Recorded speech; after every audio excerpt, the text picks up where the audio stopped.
Vas-y Estelle, je t'en prie, Bah, avec je te plaisir. laisse l'honneur. Donc, je m'appelle Estelle Chabard, je suis conseillère environnement et énergie à la CCI Bourgogne-Franche-Comté. Et donc, j'accompagne les entreprises à réaliser leur transition écologique et énergétique, donc sur différentes thématiques. Donc, vraiment, on est là aussi pour faire de l'apport sur les questions réglementaires, mais on est aussi là pour faire les premiers diagnostics, pour voir un peu avec vous, pour vous faire un état des lieux tout simplement de vos pratiques, aussi bien sur les déchets que sur l'énergie. Et donc, je rayonne sur toute la Bourgogne-Franche-Comté. Et je vais laisser la parole à Claire pour vous Et présenter un petit peu plus notre gestion. donc moi, je suis Claire Nicolas, je suis directrice de la transition écologique à la CCI de Bourgogne-Franche-Comté. On a le plaisir d'avoir une équipe d'une vingtaine de conseillers environnement en Bourgogne-Franche-Comté. Je suis basée à Besançon pour répondre à toutes les questions concernant la mobilité, les déchets, l'énergie, le changement climatique évidemment, voire même la santé et sécurité au travail.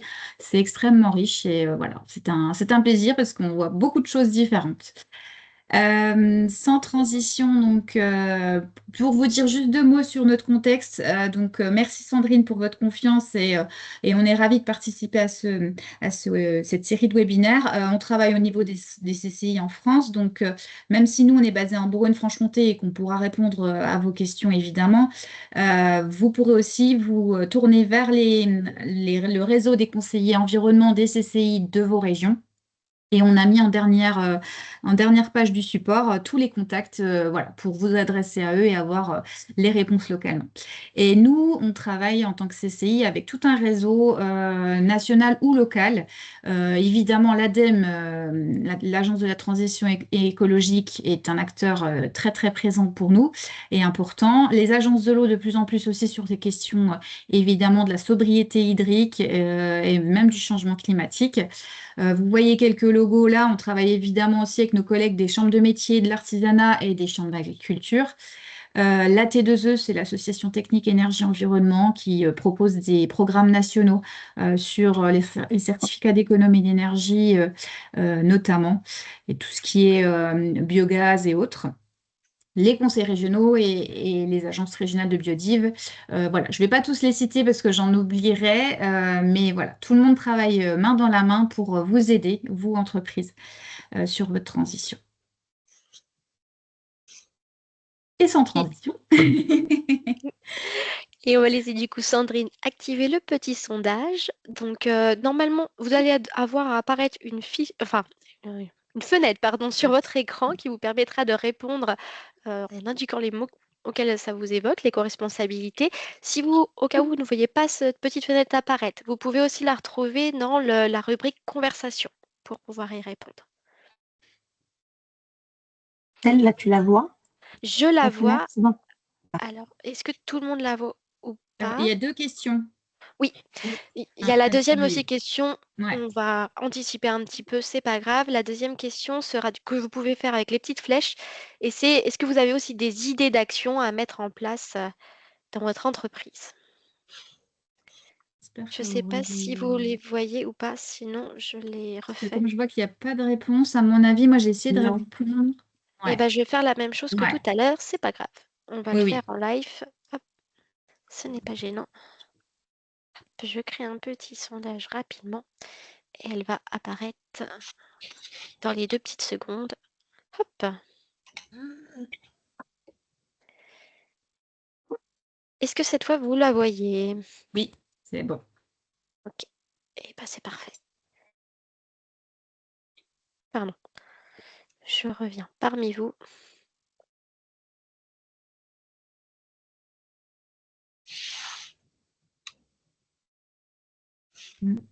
Économie d'énergie, oui.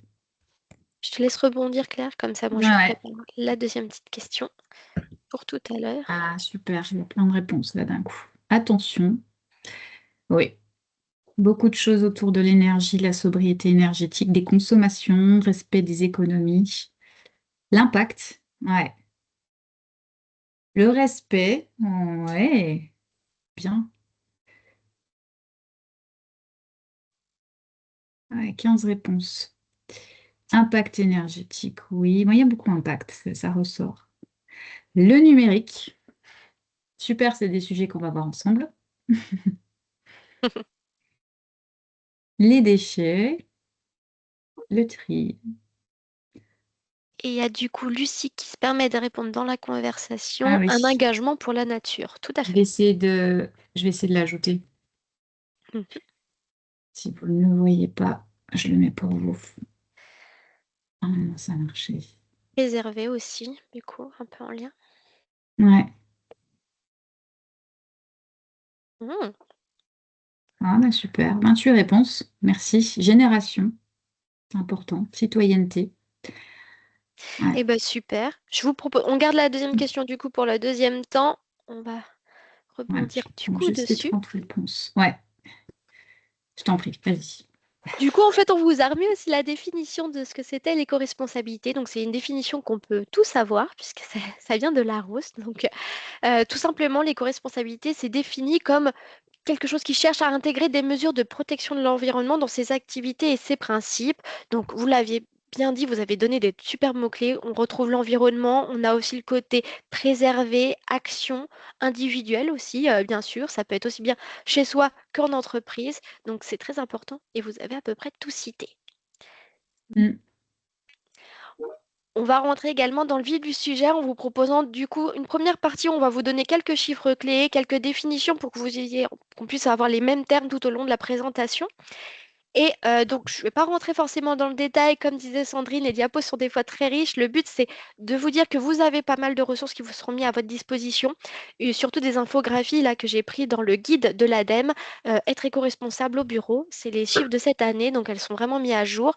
Et nous, on en a sélectionné un en particulier pour mettre en avant qu'on passe 218 jours par an en moyenne en France au bureau. Donc, ce sont des chiffres énormes.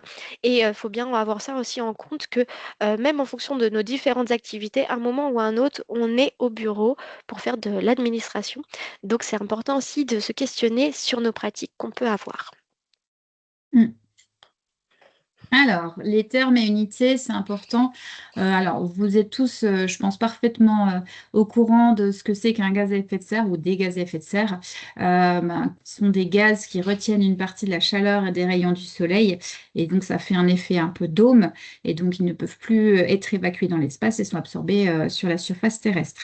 Et effectivement, on voit que la température moyenne en France, elle a augmenté pardon, d'1,7 degré depuis 1900, ce qui amplifie voilà, les phénomènes extrêmes, les vagues de chaleur, les feux de forêt, les sécheresses et pluies torrentielles juste après.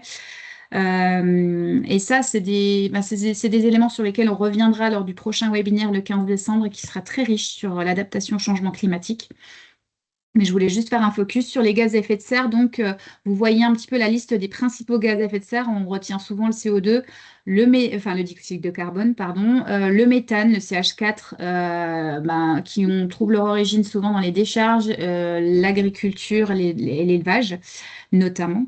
Tout ce qui est protoxyde d'azote, N2O, et puis tétrafluorure de carbone plus d'autres qui sont cités. On ne va pas revenir forcément dessus, mais leurs origines, vous les voyez un petit peu dans le schéma, notamment de la production d'électricité, la valorisation des déchets, tout ce qui est chauffage évidemment. Et puis les industries voilà, rejettent des gaz à effet de serre évidemment, dont l'agroalimentaire, mais pas que, hein, la chimie, la métallurgie également. Donc voilà, premier terme important. Donc, comme on disait aussi également, là, on vous a parlé de tous ces différents gaz. La plupart du temps, je pense que vous l'avez déjà entendu parler, on parlera souvent en CO2 équivalent. Donc, c'est juste qu'on reprend une même unité pour pouvoir les comparer. Mm. Et là, c'était important pour nous de faire le distinguo entre l'empreinte carbone et les émissions carbone. L'empreinte carbone, vous voyez le petit schéma à peu près au milieu, c'est la somme de plusieurs types d'émissions en fait. Donc l'émission de la production intérieure totale en France, plus tout ce qu'on appelle l'émission directe des ménages, c'est là où on voit apparaître les 9 ou 10 tonnes d'un ménage, d'émissions carbone individuelles. On est à peu près à 10 tonnes en tant que Français, 9,2 là. L'idée, c'est d'aller à 2 tonnes, donc ça va être un gros gap. Dans l'empreinte carbone, en plus, on ajoute aussi tout ce qui est émissions importées. Et c'est là où c'est important d'être sensibilisé. Voilà, tout ce qui peut venir d'Asie, de Chine, tout ce qu'on commande partout dans le monde, c'est comptabilisé dans notre empreinte carbone. Et ça a un impact extrêmement important. Et on déduit les émissions exportées qui viennent de France et qui sont exportées ailleurs. Et vous voyez le petit distinguo, les émissions importées, malheureusement, sont plus importantes que les émissions exportées. Ouais, elles sont fois 3. Donc voilà, on voulait vous sensibiliser sur voilà, l'empreinte carbone, on additionne bien tous ces éléments-là, pas seulement les émissions directes de nous-mêmes ou de notre ménage. Du coup, comme Sandrine vous l'a précisé juste avant, on va se focaliser un petit peu comme c'est vraiment dédié à l'éco-responsabilité, principalement au bureau. On a Mm. décidé de vous parler principalement de 5 domaines, qui va être le matériel, le consommable, le numérique, l'alimentation et le transport. Et c'est là que on vous dira après qu'il y a beaucoup de choses sur les diapos. N'ayez pas peur, on ne va pas tout rentrer dans le détail. C'est juste pour vous donner de la matière par la suite. Mais avant de vous donner quelques pistes d'action, c'est là où on voulait un petit peu vous questionner sur mon deuxième sondage que je vais lancer tout de suite pour Avez-vous des idées apparaître. d'action dans ces domaines à mettre en Exactement. place dans votre entreprise? Donc, que ce soit tout ce qui est consommable, enfin, ordinateur, alimentation, euh, et puis transport, bureautique également. Donc voilà, des idées d'action au bureau. J'espère que vous le voyez bien.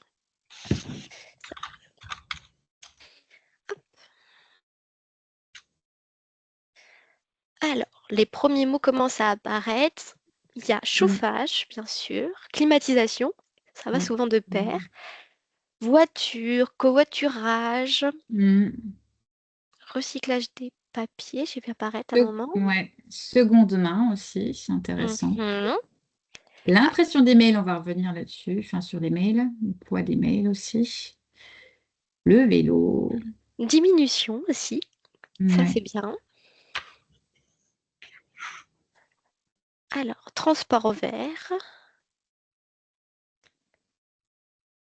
Alors, historique, je pense que ça doit être en lien aussi avec les mails et la navigation peut-être numérique. Déchets en général, bien sûr. Mm.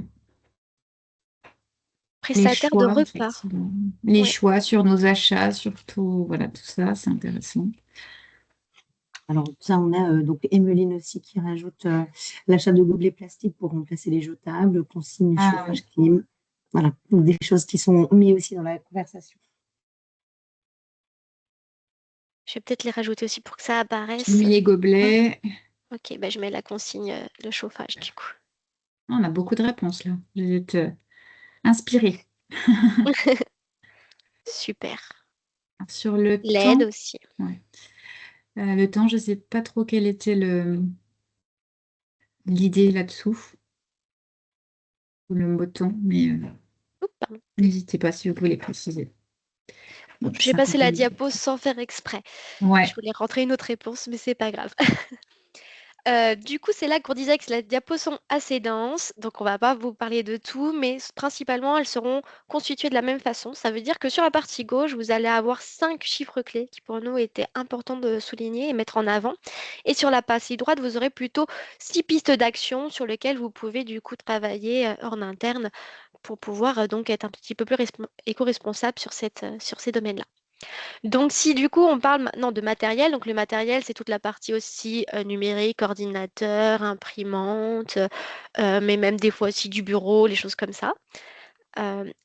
Pour nous, c'était important de mettre en avant un chiffre en particulier qui était les 600 kilogrammes qui sont nécessaires en matière première pour fabriquer du coup un ordinateur de 2 kilos, sans compter bien sûr la partie de l'énergie consommée en plus, hein. Donc, Mm. c'est vraiment un chiffre assez important. Et donc, du coup, c'est vrai qu'on a eu la pratique souvent d'avoir un ordinateur ou même un matériel que dès qu'il était plus fonctionnel, de le remplacer tout de suite et de plus faire comme on faisait auparavant, de le réparer. Et donc, des fois, c'est simplement ça comme bonne action qu'il faudrait faire, c'est repenser plutôt à réparer cet équipement Et donc, vous avez à votre disposition un annuaire qui s'appelle l'annuaire réparateur, qui a été créé par la Chambre des métiers et de l'artisanat, qui vous permet d'identifier et de trouver un réparateur qui pourra donc réparer principalement ces D3E-là et donc donner une seconde vie et allonger du coup la durée de vie de cet équipement. Et donc, il y a un autre site également qui existe qui s'appelle Longue vie aux objets, qui vous permet également souvent des fois d'acheter des équipements de seconde main. Il a été dit en plus tout à l'heure dans les pistes. Donc voilà. Vous avez d'autres choses qui peuvent être mises en place, comme le recyclage, le reconditionnement, non à la mise en veille, le don. Enfin voilà, il y a pas mal de choses. On vous laissera prendre connaissance de tout ça ultérieurement. Alors, concernant la partie consommable. Alors moi j'avais déjà le premier chiffre, je trouve qu'il est impactant, 75 kilos la quantité de papier qu'on consomme en moyenne par an, chacun au bureau. C'est encore beaucoup.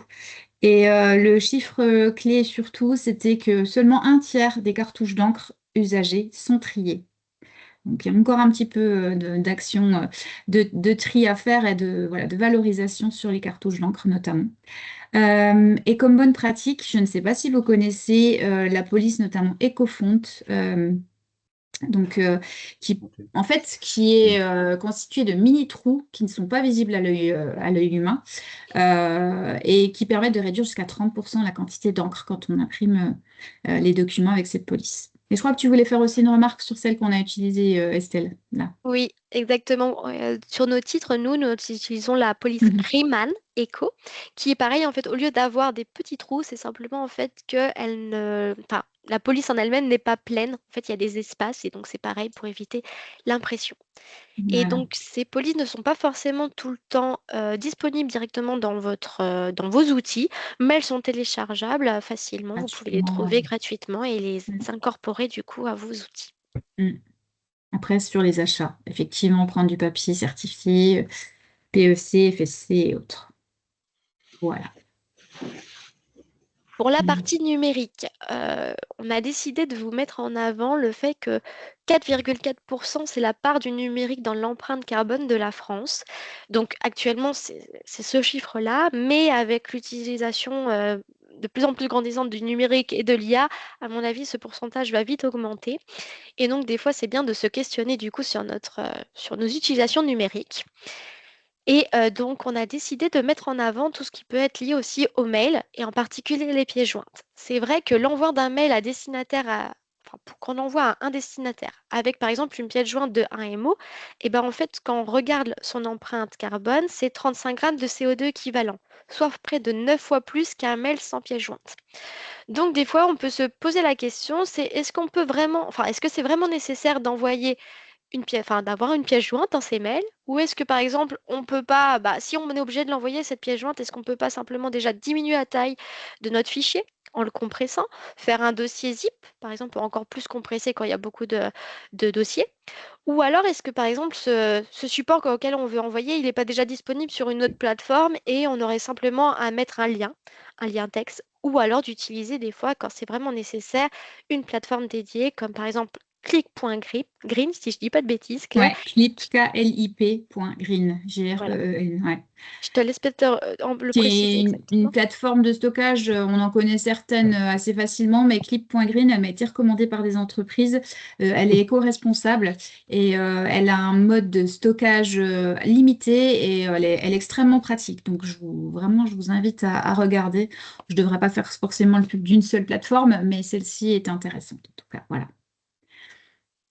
Voilà, donc c'est vraiment se questionner sur ça. Après, vous pouvez également penser bien sûr sur tout ce qui va être nettoyage, vider un petit peu. On garde des fois pas mal de mails dans ces boîtes mail, donc pensez peut-être à vider, éviter le surstockage, on va dire.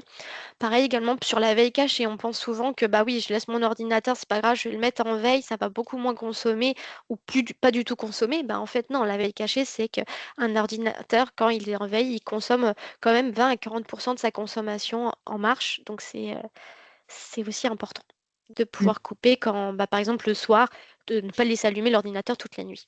Et pensez également des fois aux écrans qu'on oublie de découper ou aux imprimantes. La question sur la messagerie instantanée, effectivement, elle a moins d'impact qu'un mail. Tout comme les SMS, on se pose des fois la question sur les SMS, est-ce que c'est plus écologique qu'un mail? Ben, en fait, en général, oui, puisque c'est quand même en général limité en caractères. Et surtout, voilà, l'empreinte est moins importante voilà, qu'un mail. Donc, ça peut être des pistes aussi. Le côté alimentation, c'était moi. Oui, pardon. Pas de souci. Notamment mettre l'accent sur le nombre de gobelets à usage unique qui sont jetés en France par personne. 150 par an par personne, ce qui est encore beaucoup trop. Bon, je pense que dans vos entreprises, vous avez souvent mis en place la tasse qu'on lave. Mais c'est intéressant voilà, d'avoir sa propre tasse, son sucre en vrac. Voilà. C'est du bon sens, hein. On ne parle que de bon sens. Mais voilà, on voulait valoriser le fait d'utiliser un maximum de vaisselle réutilisable, y compris lors des grandes réunions. Il y a des entreprises qui ont aussi des tasses qui sont gravées au nom de la personne pour ne pas mélanger. Voilà. Tu vous En fait, dirais. en complément, c'est qu'en fait, on est sur des petites actions qui sont, je dirais, peu onéreuses, mais qui ont un impact assez fort en fait sur justement l'éco-responsabilité. Tout à fait. Effectivement. C'est vrai que là, on met des premières pistes. Bon, il y en a d'autres après qui peuvent être Ah oui, il y en beaucoup a plus beaucoup. onéreuses, comme tu le précises, Sandrine. Mais là, c'était les premières pistes, les premières choses qu'on peut mettre en place. Et après, bah voilà, comme consommateur, bah là, c'est privilégier notre consommation en privilégiant certains labels, voilà, plus Ouais. respectueux de l'environnement. Ou les circuits courts, évidemment, je veux du local ou autre.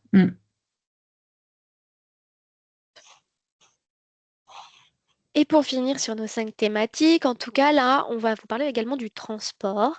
Et donc c'est vrai qu'au début, on a parlé beaucoup de la partie dans éco-responsabilité pour écologie, mais aussi des fois, ça a aussi un impact sur l'économie. Et donc c'est vrai que pour nous, là, on voulait mettre en avant ce chiffre que 13%, c'est la part du transport dans le budget des ménages. Donc soit en moyenne à peu près une dépense de 5 000 € par an.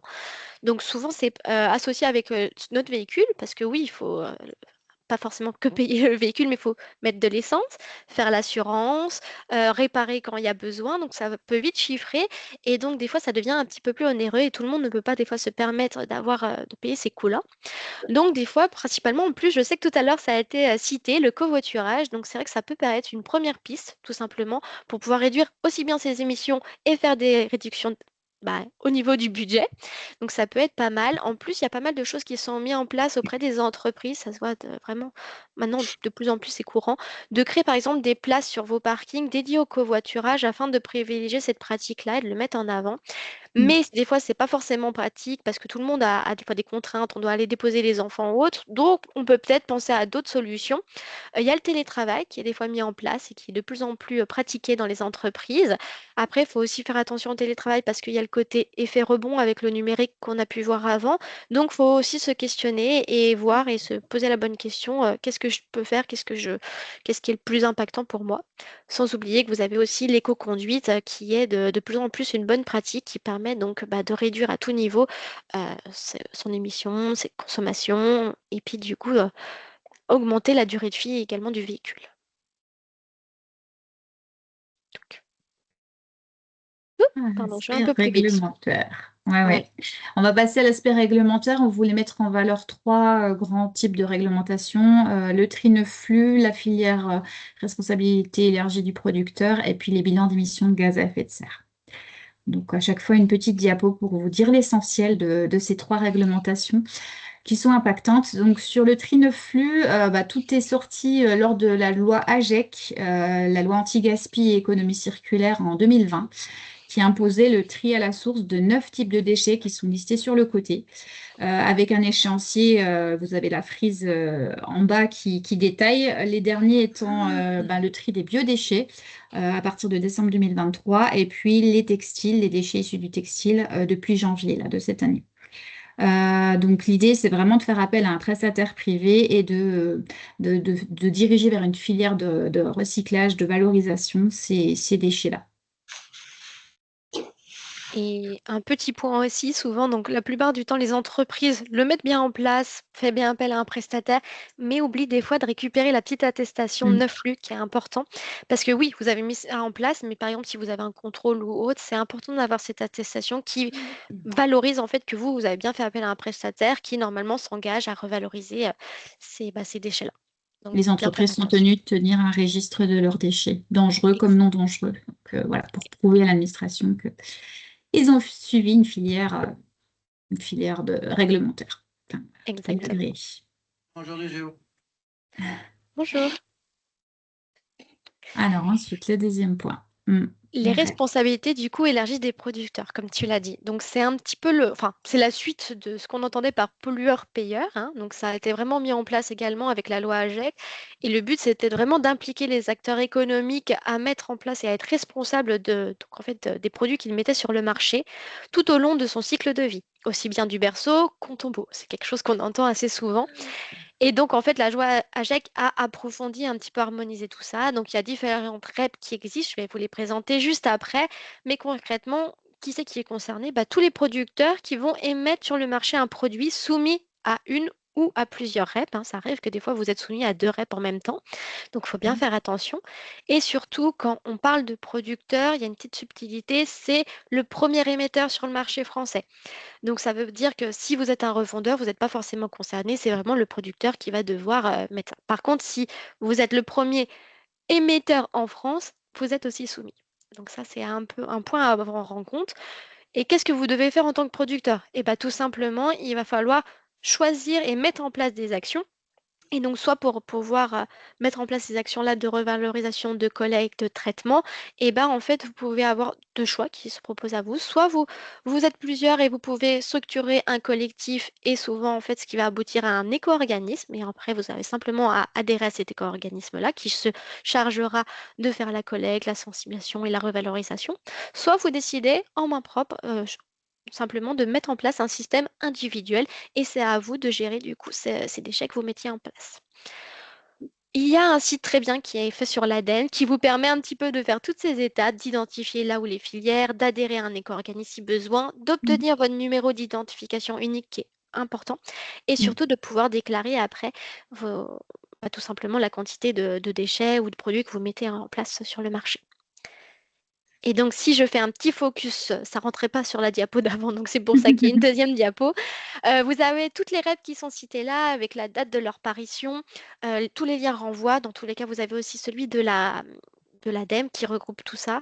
Et donc, vous voyez, en fait, c'est très varié. Ça peut bien passer aussi bien des outils d'agriculture, des articles de bricolage, pardon, du bâtiment, les batteries, tout ce qui va être dispositifs médicaux, tout à l'heure, on parlait aussi également des jouets, enfin, pour période de Noël, les véhicules, et puis les petits derniers, en tout cas, ça va être textiles sanitaires à usage unique. Donc ça, c'est ceux actuellement qui sont créés et qui sont en place, mais on entend de plus en plus des nouveaux qui vont apparaître, comme par exemple la pêche, la gomme à mâcher et aide technique. Donc voilà, ça varie un petit peu et souvent on en voit apparaître des nouvelles. Donc c'est bien aussi de faire un petit point, de se questionner et donc aller directement sur le site de l'ADEME, ça vous permet de voir l'évolution de ces règles. Et pour terminer sur ce focus réglementation, le bilan d'émissions de gaz à effet de serre, les BGES, qui sont obligatoires pour les entreprises de plus de 500 salariés en France métropolitaine. Obligatoire, oui, lié à un article du Code de l'environnement. Donc, elles doivent le renouveler, enfin le réaliser et le renouveler tous les 4 ans et le publier sur la plateforme de l'ADEME. On parle souvent de 3 scopes. Les 3 scopes, qu'est-ce que c'est? Le premier scope ou périmètre, le premier, c'est le périmètre direct de l'entreprise. C'est vraiment toutes ses émissions à elle, y compris son chauffage et autres. Donc, gaz et le pétrole ou autre. Le scope 2, on commence à aller dans les émissions indirectes. C'est vraiment tout ce qui est lié à la consommation d'énergie en dehors de l'entreprise, des installations de l'entreprise. C'est vraiment les émissions indirectes liées à la production d'énergie pour votre usage. Et le scope 3, c'est le plus gros. C'est vraiment toutes les émissions indirectes en amont et en aval de toute la chaîne de valeur de l'entreprise. Donc ça va des produits et des services achetés, donc tout ce qui est en amont, le transport de matières premières et autres, à l'aval, tout ce qui est logistique, renvoi de de vos produits, les déchets et autres. Donc voilà, il faut faire le bilan carbone sur ces trois périmètres, ces trois scopes. Et les étapes d'un BGS, c'est la partie en haut à droite. Vraiment, donc on cadre souvent, voilà, on cadre la mission avec souvent c'est un bureau d'études, mais certaines entreprises ont formé quelqu'un en interne. Ça arrive. On identifie pardon, voilà, les services, les émissions, on collecte les données, ça peut prendre du temps, donc on le fait en interne à la CCI, ça fait 6 mois qu'on travaille dessus. C'est un travail assez long, mais fin. Le calcul du bilan se fait et derrière, on a un plan de transition qui est vraiment le plan d'action qu'on souhaite mener sur au moins les 3-4 prochaines années. Et enfin, évidemment, on publie en ligne sur la plateforme ADEME dont on vous a mis le lien. Voilà. Voilà pour la partie réglementaire. On voulait aussi également vous présenter quelques petits outils déjà qui peuvent être facilement, enfin vous aider facilement déjà à sensibiliser et à mettre en place des actions. Alors, on commence déjà par la boîte à outils Impact CO2 de l'ADEME, qui sont des outils en libre service et gratuits. Donc, il y a énormément d'outils qui sont à votre disposition. Vous pouvez avoir des comparateurs sur des thématiques spécifiques comme le transport, le chauffage, le numérique. Donc, c'est vraiment très facile d'utilisation. Ça vous permet d'avoir quelques chiffres clés et vous pouvez rebondir pour faire de la sensibilisation auprès de vos salariés. Et un outil en particulier là, que j'ai mis en avant avec la petite capture d'écran sur le côté, c'est le comparateur carbone qui va vous permettre en fait de pouvoir mettre une certaine quantité et dire, bah voilà, ma tablette, elle va émettre 61,9 kg de CO2 équivalent. Mon smartphone, c'est plutôt cette moyenne-là, et ainsi de suite. Et vous pouvez également utiliser des petites vignettes pour faire de la sensibilisation et les personnaliser en fonction de certaines choses qui vous parlent, comme celles qui sont en bas, comme par exemple 19 300 kg de CO2, bah, ça représente ce ordinateur portable, ça fait 2,22 tours de la Terre en voiture et salutations de 35 box en même temps. Donc voilà, c'est vraiment à vous de personnaliser et ça peut être des bons outils quand on veut commencer à sensibiliser aussi bien ses collaborateurs que ses clients sur vos démarches. Un autre petit outil qui est mis en place, c'est l'infotri. Donc souvent, on a la consigne de tri qui est le petit outil qui est en dessous, la petite signalétique qui est indiquée là, qu'on doit mettre maintenant sur les emballages. Donc souvent, c'est, de rappeler et de définir qu'est-ce qui doit être trié, où ça va aller. Donc là, sur l'exemple, c'est notre boîte de céréales, le carton et l'emballage plastique, bah, tous les 2 doivent être jetés dans le bac de tri. Donc c'est vraiment déjà une première information que on est censé mettre sur nos produits et aider le consommateur du coup à adopter le bon geste. Mais des fois, ce n'est pas forcément, enfin, c'est pas suffisant. Donc du coup, il y a un autre outil qui a été mis en place par l'ADEME qui s'appelle le simulateur et c'est une petite plateforme. Donc voilà, on vous a fait, une extraction de du processus de ce que c'est. On a testé avec la batterie à vélo électrique. Donc voilà, vous vous renseignez ce que c'est. Il va vous dire, bah voilà, donc voilà un petit peu l'information tri que vous pouvez trouver habituellement.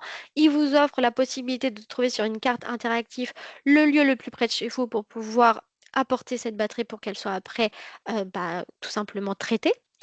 Il vous fait également un petit peu de la sensibilisation en vous donnant quelques chiffres clés et il vous indique après, bien sûr, des pistes de revalorisation et qu'est-ce que va devenir en fait votre batterie. Et souvent, vous retrouvez également un petit lien sur lequel, bah, par exemple, s'il y a une filière REP qui existe et l'éco-organisme qui est souvent accrédité pour pouvoir gérer tout ça. Donc, c'est vraiment un petit complément qui peut vous permettre d'aller un petit peu plus loin et aussi bien en entreprise que chez soi, ça peut être très utile d'avoir ça sous la main.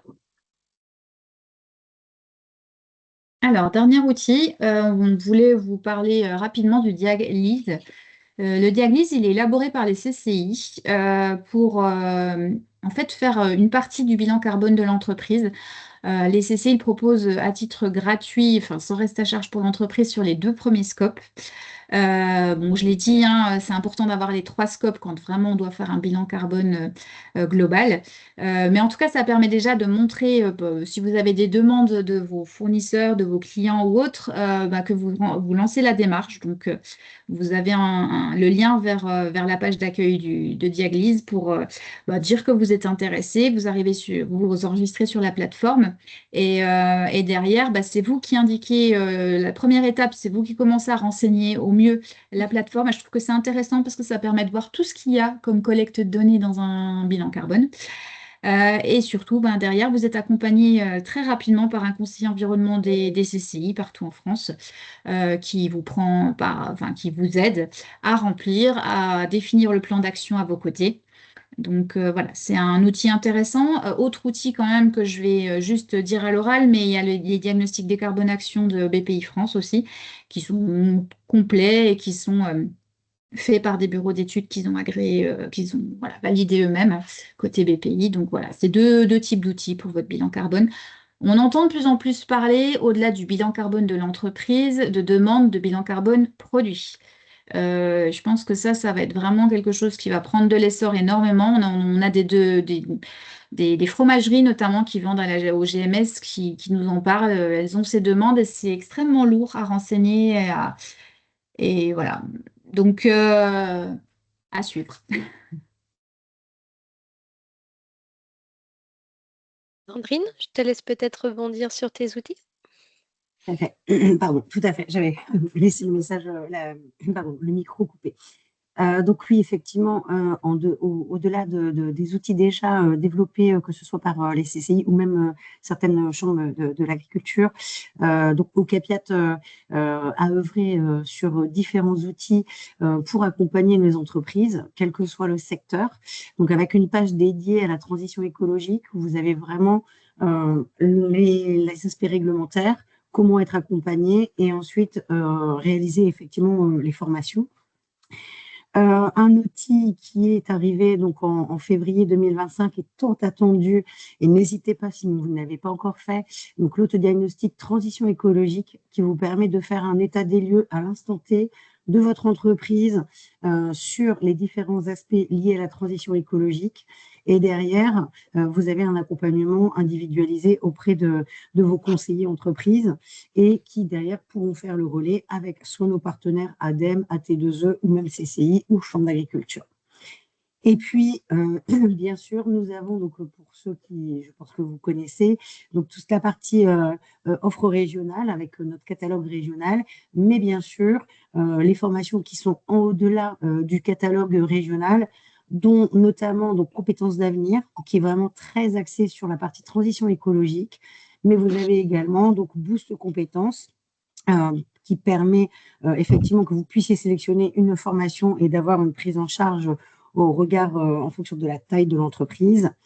Et puis, en dernier lieu, et c'est pour ça que là, je vous invite d'aller vraiment sur vos comptes personnels Ocapiat, donc des actions qui sont cofinancées, des fois nationalement, mais parfois régionalement, en fonction des acteurs territoriaux, puisqu'on a quand même un maillage, comme on l'avait dit en préambule, qui est assez large.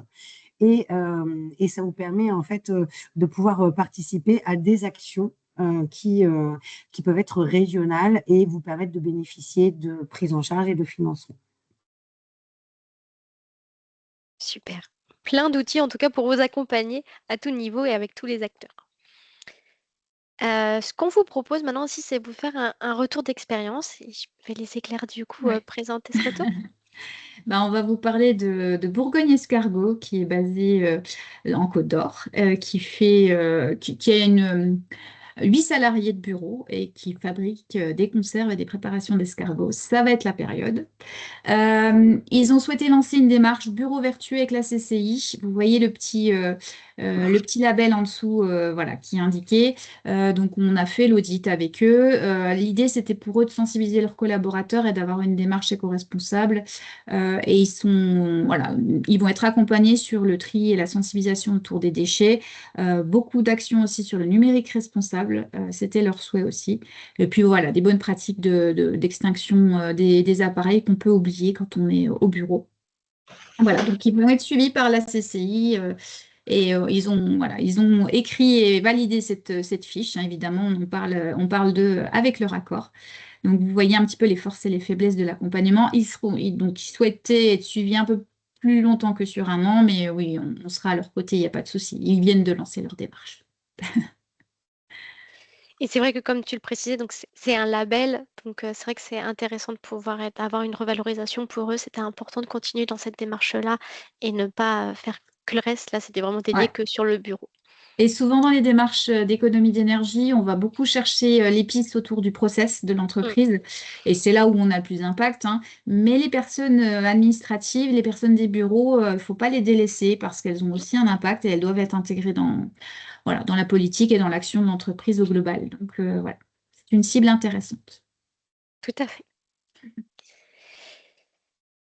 Hop. Et surtout, oui, peut-être préciser, Bureau Vertueux, c'est une plateforme en ligne créée par la CCI Bourgogne-Franche-Comté, avec voilà, une plateforme vraiment interactive où on peut justement, avec les consommables, l'alimentation, le transport, il y a des quiz, il y a des infos, voilà, c'est assez percutant en termes de sensibilisation et surtout, la personne, elle peut le faire sur du temps dispo quand Mm. elle veut, elle reprend voilà, au moment qu'elle préfère. Elle fait ça en ligne. Eh ben, on Est-ce a que normalement terminé. vous avez des questions? Essayer d'être dans le timing. Respecter 30 à 45 minutes. Bon, dans tous les cas, vous aurez les coordonnées des personnes, en tout cas en CCI, dans toutes les régions de France. Comme ça, vous pourrez vous adresser à elles pour comprendre un petit peu voilà, les prestations qu'elle peut proposer aux entreprises et comment elles peuvent vous accompagner. Des fois, c'est du simple SVP, ça c'est le travail de tous les jours qu'on peut avoir. Comprendre les réglementations, voilà, quels prestataires peuvent me collecter tel type de déchets ou autre. Et parfois, ça va à une prestation un peu plus globale pour mieux comprendre, que ce soit visite énergie, des actions sur le numérique responsable, visite déchets. Et la prochaine fois, on parlera aussi de tout ce qu'on propose au niveau de l'adaptation au changement climatique, puisque c'est un vrai enjeu aussi pour les entreprises que vous êtes. Exactement.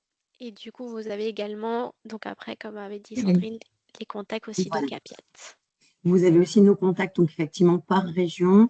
Alors après, je vous invite quand même à poser aussi vos questions sur votre espace extranet au Capiat, puisque en fait, si un des collaborateurs est en congé, le relais est pris par un de ses collaborateurs. Donc n'hésitez pas à vraiment utiliser ce canal de notre espace extranet spécifique pour nos adhérents. Moi, en termes de conclusion, c'est effectivement, j'espère vous revoir le 15 décembre pour le prochain webinaire sur la biodiversité et les changements climatiques. Comme la dernière fois, j'espère que le format vous convient et qu'en fait, ça vous rassure. L'objectif, c'est de pouvoir vous accompagner et de vous donner en fait l'ensemble des éléments qui vont vous permettre de pouvoir en fait avancer sur cette démarche qui est la transition écologique au sens très large. Elle est très multifacette. Donc, on va être à la fois sur la gestion énergétique, de l'éco-responsabilité, de la biodiversité. Et donc, en fait, c'est quand même assez riche et on peut parfois être un peu perdu. Donc, l'objectif, c'est de pouvoir vous donner quelque part les repères. Et puis derrière, on est bien sûr tout le réseau au Capiat, mais également, comme vous le voyez là, avec les CCI et les chambres d'agriculture, on est mobilisé pour vous accompagner et vous aider. Mm. Et j'ai vu qu'il y avait une question qui est apparue dans la Mm. conversation, entre tous les messages de remerciement. Comment Exactement. inciter du coup la collectivité à développer le tri pour les entreprises? Donc c'est vrai que c'est très compliqué parce que donc c'est pas forcément les collectivités et donc les déchetteries locales qui doivent du coup s'en charger. Donc c'est des fois un peu compliqué, mais ça nous arrive, nous, en tant que CCI et chambres consulaires, de travailler avec les collectivités lors des conventions pour accompagner du coup les professionnels pour voir un petit peu la gestion de leur tri et voilà, tout ça. Donc, c'est des choses qu'on peut faire et après, n'hésitez pas à venir vers nous pour voir après ce qu'on pourrait faire et de créer en tout cas ce pont avec les collectivités. Elles sont souvent très demandeuses aussi d'avoir ces retours-là et de voir comment faire par la suite. Donc, Mm. n'hésitez pas à nous contacter. Je Oui. rebondis aussi sur le message d'Élodie, mais enfin, vous me corrigerez, mesdames, hein, vous êtes peut-être plus expertes que moi. Donc effectivement, ce qui est quand même assez notable, c'est que le verre est le contenant le plus facilement recyclable et le moins polluant. Par contre, derrière, c'est un investissement au départ par rapport à des plastiques, mais en termes d'empreinte carbone, on est quand même beaucoup plus raisonnable avec le verre qu'avec le plastique. Donc, là, je laisse peut-être Claire et Estelle compléter. Tout à fait. Bah, l'idéal, c'est une bouteille en verre, des verres en verre, et utiliser un lave-vaisselle pour nettoyer tout ça. Mais c'est un monde idéal. Oui, c'est vrai que c'est compliqué et puis c'est vrai qu'on a aussi beaucoup dans l'imaginaire collectif que le plastique, voilà aussi, ça se recycle indéfiniment. Souvent, on voit ça avec cette petite infographie, on voit souvent les petits trois flèches qui dit hop, ce que c'est recyclable. Des fois, en fait, c'est aussi un peu faussé, puisque des fois, en fait, on voit ce même petit logo-là avec trois petites flèches, avec un petit chiffre. Et en fait, ça ne veut pas dire forcément que c'est recyclable, c'est juste pour indiquer la composition en fait de la bouteille. Et bah, en particulier en France, en plus, on ne recycle pas forcément tout le temps ces plastiques parce que voilà, c'est trop onéreux et des fois, ce n'est pas possible. Donc, des fois, c'est un peu compliqué. Donc, si on peut utiliser d'autres moyens, c'est d'autant mieux. Et puis, bah, après, si on utilise du plastique ou autre, il faudrait tout simplement aussi se mettre en place et donc développer le recyclage vraiment de ces matériaux-là, on va dire. Merci Pierre pour avoir rebondi. La gourde, c'est idéal. Oui, Et on vous invite aussi, si jamais vous faites des événements voilà, où il y a du monde, à bien faire attention quand vous choisissez votre traiteur aussi. oui, Il y a de plus en plus de traiteurs qui proposent de la vaisselle lavable qui viennent récupérer à la fin, dont ils chargent du tout à fait. nettoyage. Donc, c'est voilà, aussi des bonnes pratiques. C'est un petit peu plus cher parfois, mais Et aussi, en revenant sur les traiteurs, je crois que ce qui avait été aussi indiqué dans les petits nuages de mots, souvent aussi ces traiteurs-là proposent par la suite également des dolly bags pour ramener le surplus, pour éviter du coup le gaspillage alimentaire, ou alors ils le précisent en amont en disant bah, n'hésitez pas du coup à venir avec au contenant. vos contenants Ouais. pour pouvoir Mm. récupérer le Prenez surplus. vos Et voilà. tupperwares. Prenez votre tupperware et c'est souvent bien pour éviter aussi le gaspillage alimentaire, parce que comme on l'a dit, c'est souvent très, bah, il y a beaucoup de pertes, donc c'est dommage. En tout cas, merci à tous, hein. C'était un Mm. plaisir d'être à vos côtés. On était quand même plus d'une cinquantaine. On espère Merci que ça Claire, vous a convenu. merci Claire, merci Estelle. J'espère que effectivement ça vous a convenu. L'objectif, c'est qu'on puisse renouveler en fait ces webinaires thématiques pour vous apporter la substance. Donc j'espère que le format vous convient toujours, puisqu'en fait on avait eu déjà un premier retour plutôt positif sur la gestion énergétique. Et en fait l'objectif, c'est qu'on puisse perdurer sur ces cycles sur l'année 2026. Donc, n'hésitez pas si vous avez des remarques, des commentaires, des pistes d'amélioration.